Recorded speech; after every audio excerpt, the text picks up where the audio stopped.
The numbers don't lie, the stock market is more expensive than it's been in decades.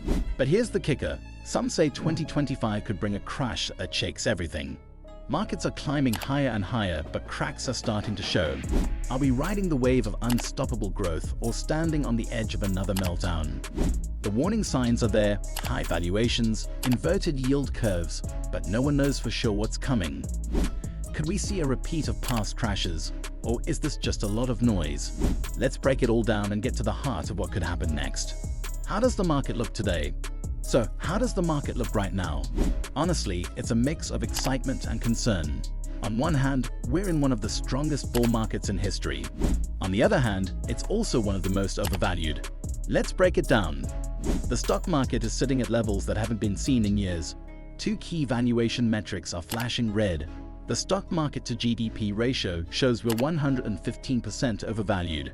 For context, the long-term average is far below this, and we've only hit these levels before major crashes. Another measure, the 10-year cyclically adjusted price-to-earnings ratio, CAP, is also concerning. It's currently sitting at 37.6, more than double the historical average of 17. This means stocks are way more expensive than they should be based on past earnings. Earnings aren't looking great either. As of mid-2024, S&P 500 earnings are down about 10% from their peak in 2021. Yet stock prices have climbed higher than ever. Doesn't that seem risky? And then there's the yield curve inversion. The yield on a 2-year treasury is higher than the 10-year yield, which has accurately predicted every recession since World War II. When short-term yields are higher, it signals fear about the near future. The takeaway? Everything looks shiny on the surface, but these numbers hint at serious risks. The market might keep climbing, or this could be the calm before the storm.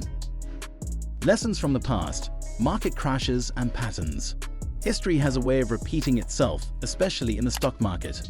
Every crash follows a similar pattern, and understanding these can help us prepare. It starts with a solid idea. Think of the tech boom, the housing bubble, or today's excitement around AI, electric vehicles, and crypto. These are all great innovations, but hype often pushes prices way beyond their real value. Next comes FOMO, the fear of missing out. People rush to buy, fueled by skyrocketing prices and media buzz. Then comes the mania phase, where prices lose touch with reality. It's all good until the bubble pops. Suddenly, prices crash and panic sets in. Let's look back at some key crashes. The dot-com bubble of 2000 is a classic example. Tech stocks soared, but when earnings didn't match expectations, the market crashed, with the Nasdaq dropping 83%. The 2008 financial crisis was similar. It started with a booming housing market and ended in a global meltdown when debt became unsustainable. The aftermath? Stocks didn't just drop. They fell below normal valuation levels, but every crash eventually brought opportunities. Those who stayed calm and invested wisely during the downturn came out ahead in the long run. So, what's the lesson? Bubbles form when prices are driven by hype, not fundamentals. The signs are often there: overvalued stocks, speculative buying, and fear of missing out. Recognizing these patterns can help you navigate the market, whether it's heading for another crash or not. Current market sentiment: bullish optimism versus bearish warnings. So, what's the vibe in the market right now? Honestly, it's a mix of excitement and worry. The bulls are feeling good. They believe this is the start of a long-term rally, and there's data to back it up. Historically, the stock market has a 72% chance of going up in any given year. Plus, the market has come off an impressive 13.4% annualized return over the last decade. That's some strong momentum. But then there are the bears, and they're raising some serious concerns. They point to sky-high valuations and other warning signs, like the yield curve inversion we talked about earlier. The bears aren't always negative. They just focus on whether stocks are overpriced. Right now, many believe we're in bubble territory, with the market 115% overvalued by some measures. What's tricky is that both sides make valid points. The bulls could be right if the economy keeps growing and companies rebound, but the bears warn that ignoring the risks could be dangerous. So, where does that leave us? It's hard to say who's right, but one thing is clear: you can't ignore the signs. Whether you're feeling optimistic or cautious, it's smart to stay prepared for whatever comes next. What if the market crashes in 2025? Let's face it, nobody wants a market crash, but it's always a possibility. If it happens, it's important to know what to do and, more importantly, what not to do. First, don't panic. A crash can feel scary, but selling in a rush often locks in your losses.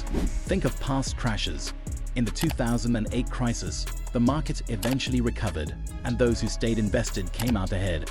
Next, keep investing. Dollar cost averaging is your best friend here. By consistently buying even during a downturn, you're able to grab more shares at cheaper prices. It's like a sale on stocks, and it sets you up for long-term gains when the market bounces back. Also, look for high-quality bargains. In a crash, even strong companies get dragged down because of widespread selling. This can be your chance to scoop up great businesses at a discount. But remember, focus on fundamentals. Don't chase trends or gamble on hot sectors. A crash could also bring opportunities to rethink your strategy. Warren Buffett, for example, uses downturns to invest in undervalued companies. Right now, he's holding $350 billion in cash, ready to strike when the time is right.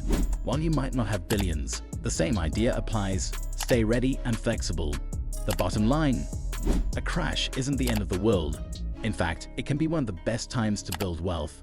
Stay calm, stick to your plan, and remember, every past crash looked like a risk at the time but turned into an opportunity later. What if there's no crash? A bull market scenario. But what if the market doesn't crash in 2025? What if this is just the start of another strong bull market? If that happens, we'd likely see more confidence from investors. Earnings could recover, and companies might hit new highs.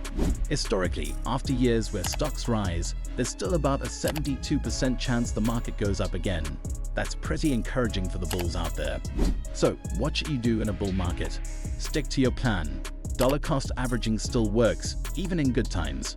Avoid getting caught up in the hype of hot sectors like AI or crypto. While these might sound exciting, chasing trends can leave you overexposed and vulnerable if things suddenly change. Also, remember this: even in a bull market, stock prices can swing. A higher price doesn't always mean the company is worth more. Focus on buying great businesses at reasonable prices. And if you're investing in ETFs, keep it steady and consistent. Timing the market versus consistency. Here's one of the most debated questions in investing. Should you try to time the market? The answer is a solid no. Timing the market might sound tempting, but it's almost impossible to get it right consistently.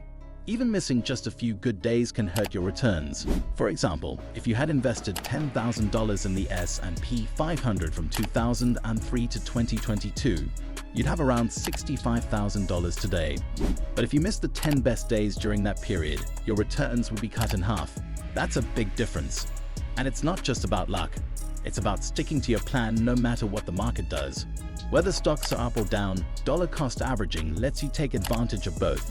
If prices drop, you're buying more shares at a discount. If prices rise, your existing investments grow. It's a win-win in the long run. How to prepare for 2025, no matter what.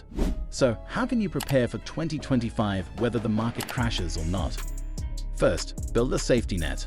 Make sure you have an emergency fund that covers at least 3 to 6 months of your living expenses. This will help you stay calm and avoid panic selling if the market gets rough. Second, review your portfolio. Are you too heavily invested in one sector, like tech or real estate? Diversification is your best defense. Spread your investments across different industries, asset types, and even countries.